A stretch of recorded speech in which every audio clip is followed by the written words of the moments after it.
So when I was shuffling out the spread for you, what I saw was I see this tunnel. It's underground, and it's a long tunnel, but there is this really beautiful pinkish white light at the end of the tunnel. And I see this puppy. He's a black he's a black puppy with some white spots on him. He's wagging his tail, and he's happily walking through this tunnel because he sees the light on the other side. Now, animals have amazing instincts, and I know this is a puppy, and he's, finding his way. But as he's moving closer and closer to the light, what's at the end of the tunnel is I see a big, doggy bag of food, and it's spilled over. So it's spilled over on the ground. So of course he's going to get some food. And then I also feel like there are these, it's almost like walking into, and I feel like, initially when it's like the light at the end of the tunnel, you think it's going to be lit up with fluorescent light. But what's really lighting things at the end of that tunnel is like gold coins. Medallion, gold coins, things that are shiny and shimmery and glittery, and that's what's creating all that light. So the dog is definitely in the right place. He has no use for the coins and the money and the gold, but somebody can get it to it's almost like the dog is the pioneer, and he's discovering these things. So whoever walks in his footstep is going to come across this treasure. Okay, so it's a very beautiful imagery, and I feel like his if he's hungry, his needs are going to be met. If he is looking for work, that's going to be coming into the picture as well. If he's looking for resources, it's going to be there. So I definitely feel like you're verging on the end of a cycle where you're going to be able to get all your needs met. So that's the first image. The second image that I feel here is I keep seeing this cartoon looking fairy. And, I don't know the movie. I think it might have been Sleeping Beauty, where the fairy godmothers, there are 3 of them, I believe, and they're kind of pudgy. They're a little bit on the heavier side. So I see this pudgy fairy, and she has like really small wings, and the wings are like flapping. And she's holding this wand, and she's smiling. So she seems like very benevolent. And I feel like she's like smoothing out somebody's hair, like comforting them, smoothing things out. Making a situation better, ironing things out, and just overall, there's this really strong energy of spiritual, ancestral protection coming through for you. Okay, so whatever it is, you don't need to fear it. You need to be kind of like, be able to trust your intuition and trust your instinct, kind of like this puppy. Okay, to walk into the unknown. To walk into the unknown without armor, without any way to defend yourself, and to trust that you're walking in the right direction, because there's going to be food at the end of the tunnel.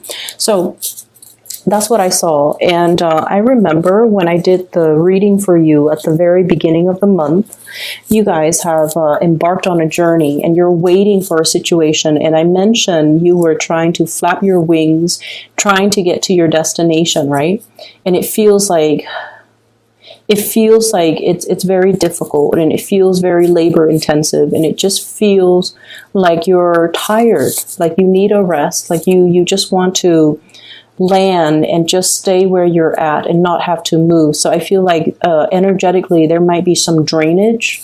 There might be a situation where you're feeling a little bit tired, a little bit under the weather, a little bit just vitality is very low. This could be with somebody that you're dealing with. If you're taking care of elderly parents, if you're taking care of people in your midst, there's somebody here that is very stubborn. They know what they have to do, and they know what's good for them, but they're refusing to partake in activities or taking their medicine or doing things that would actually be beneficial. Like I see somebody who's cooped up in the home for a very long time, and I see you trying to, get them to move. Okay.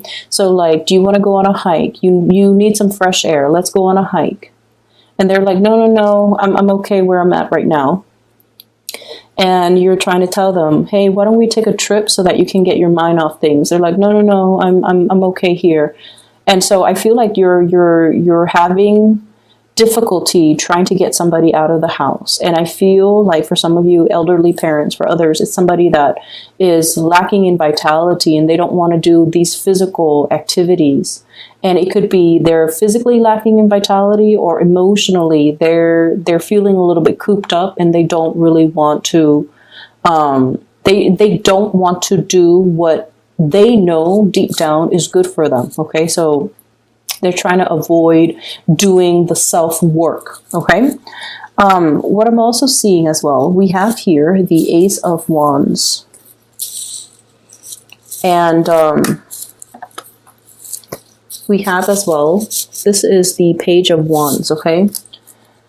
You guys are definitely embarking on something brand new. This could be a project.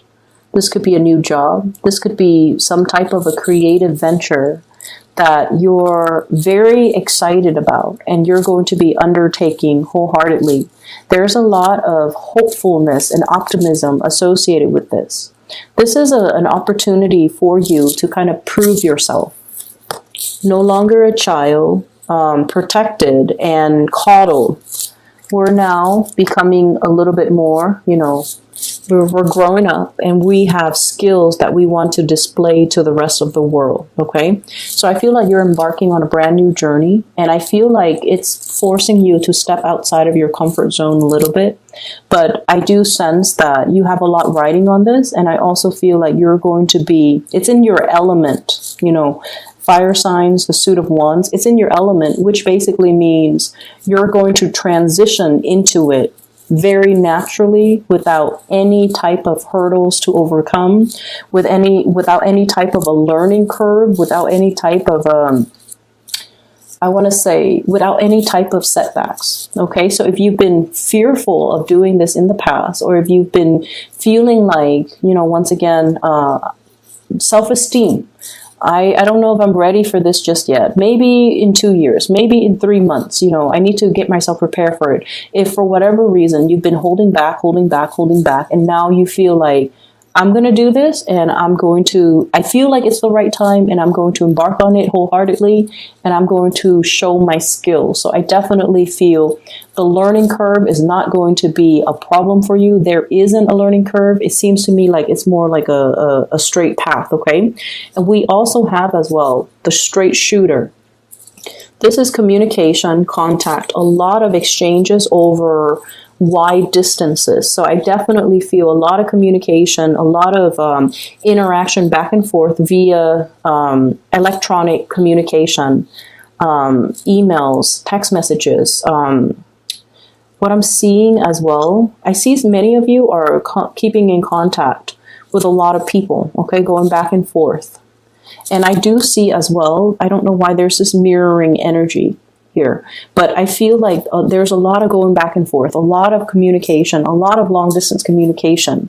And so make sure, and I do see geographical distance as well, but it's going to hit the mark. Okay, so this is a card that traditionally facilitates travel and movement and communication in general.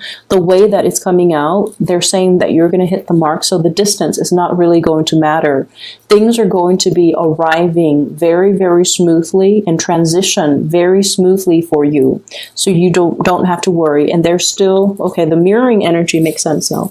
There's some type of a spiritual protection. I mentioned before the ancestral protection, and it's almost like whatever hits this mirror is going to bounce back. Okay, so if it's malintention, it's going to be sent back or boomerang back to the sender. So if you've been dealing with any situation where you feel like you have to shield yourself, or if you have to kind of keep your opponents at bay or try to keep the negativity, you know, away from you, I feel that there is going to be some reprieve from that. And especially there's going to be some type of divine protection where it's going to bounce back that energy and it's not going to energetically affect you. So there's a lot of protection coming through from the spread. I feel like in a mundane sense, for example, if you have a deadline and for whatever the for whatever reason, if you fail to miss the deadline, for example, I feel like, the divine protection can come in a way where the deadline is pushed back because so and so that was supposed to be there to review the final product happens to be sick, so you have like that extra day to get things done. So it's like buying time. Somebody is stepping in, and it's divine protection that is going to allow you to extend a deadline to a later date that's more to your liking. Okay. And I also sense as well, if there has been like some type of mistakes that you have made in the work environment, something minor, like a typo, like if you're publishing like a manual and there's a typo and it's going to be, or on a PowerPoint presentation and you're going to be in front of the entire work crew giving this PowerPoint presentation and there's like a glaring typo.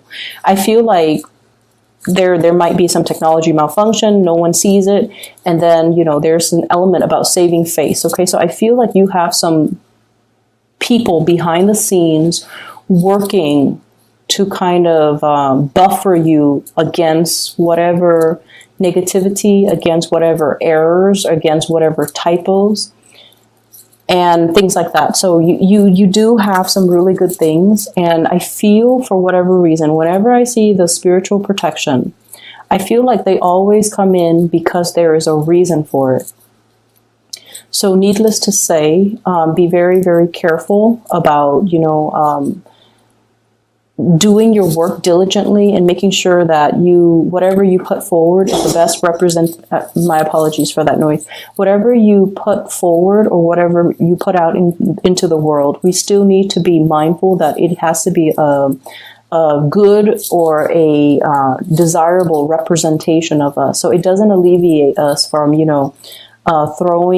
dashing, assignments off in the middle of the night. You still have to do your due diligence and you still have to do the work. The spiritual protection that is behind you is to facilitate that process, but it doesn't alleviate you from doing your fair share of the work. But I definitely see you're being helped and you're being coddled and you're being in a situation where you are divinely protected. Okay? What I have here is the Four of Cups and the Seven of Cups, and both the 4 and the 7s are very, very spiritual numbers. They are indicative of healing. They're indicative of, as well, healing others. Okay, the healer and the teacher is what I'm sensing here. And I do sense there's a major difference here. This is about somebody who wants to maintain their distance. Okay, they're not going to get emotionally involved in other people's problems. They say their piece and they kind of leave it alone. They don't let the emotional undertones affect their decision, or they don't get pulled into that emotional space where they're looking at things so subjectively that they're not able to see the forest for the trees. And then we also have the 7 of Cups. This is like that empathy and that sympathy, wanting to do things for another person, feeling things so deeply where we feel like we have to step in and intervene. So there is this opposition here about you needing to protect your energy and needing to not get sucked into other people's emotional flare-ups or even emotional trauma. So if you, for example, have been doing a lot for other people, if you're somebody in your work environment that is doing all the work, or that's like, the go-to person when people have problems and when people are dealing with emotional crises in their life, if it keeps happening over and over and over again, you kind of have to take the stance of, loving detachment, okay? Not wanting to get involved, knowing when to push things away, and knowing when to energetically not let other people's issues affect you. If it's their problem, it's their problem. As much as we want to get involved, we kind of need to preserve our energy and need to draw very clear boundaries, okay? I mentioned 2 weeks ago, there was this guilt, and I feel like it's coming into the picture.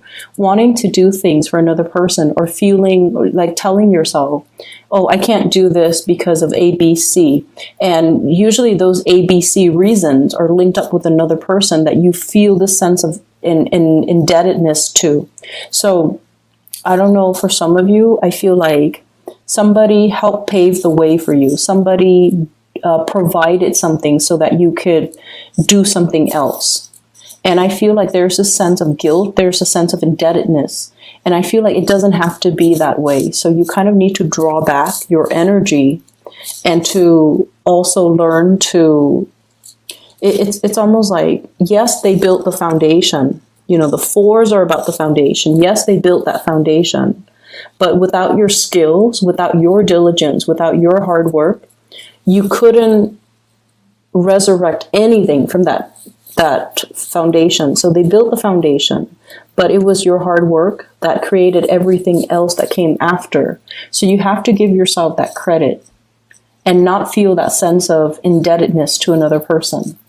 So I feel like there's something here where you are underestimating your capabilities or underestimating your strength, okay?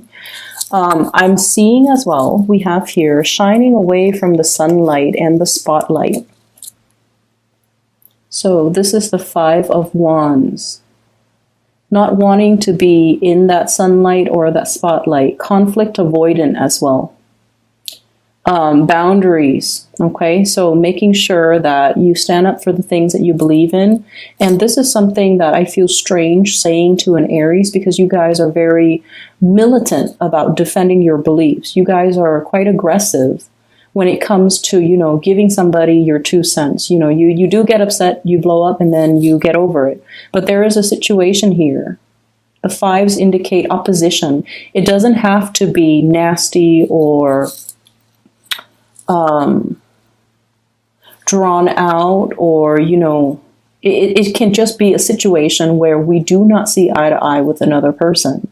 And I feel like you're blocking away this conflict. And I feel that you need to kind of face it head on. Underneath it is the devil. And this is something that, you know, the devil is kind of like the greatest, like, sleight of hand. Okay. So it's almost like we fear it because we feel like he might exist out there somewhere, but it's in our mind space.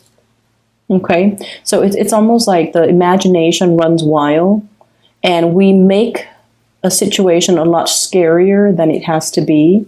So unless we face it head on, it's going to be constantly, you know, this dreaded fear, but it's not very real. So unless we face it head on, we're not going to be able to banish the fears. We carry it with us. So, and once again, like I said, I feel like it's a little bit strange for me to mention this for you guys, for Aries, but I feel like there's something here where you're trying to avoid conflict. You're trying to hold back. You're trying to appease the other person. And in a way, succumbing to that too much and not voicing your opinion or not drawing boundaries or not being able to confront or face the situation head on, I do feel that you're giving your power away. Okay. So make sure that you are aware of this and, you know, say your piece, hit your mark, and move forward. Okay. Tackling things, being strategic, and especially communicating in a way where you're able to get your point across. Okay, straightforward communication, hitting your mark right here, and not being afraid of whatever this conflict, this person is, because I feel like the fear is a lot bigger in your head and in your psyche than it is in reality. I'm also sensing here there is a huge uptick when it comes to your financial resources and possibly being able to have 2 revenue streams. I have here the 2 of Pentacles, 2 sources of income. So it could be you and a partner. It could be you juggling 2 things. And I feel like something is very, very brand new. It needs to be taken seriously and treated almost like with, you know, kitty gloves, okay? Something that is very delicate. It needs an opportunity to grow and it needs to be taken very seriously. So, you know how in the traditional Rider-Waite deck, the 2 of Pentacles is the man juggling the 2 pentacles.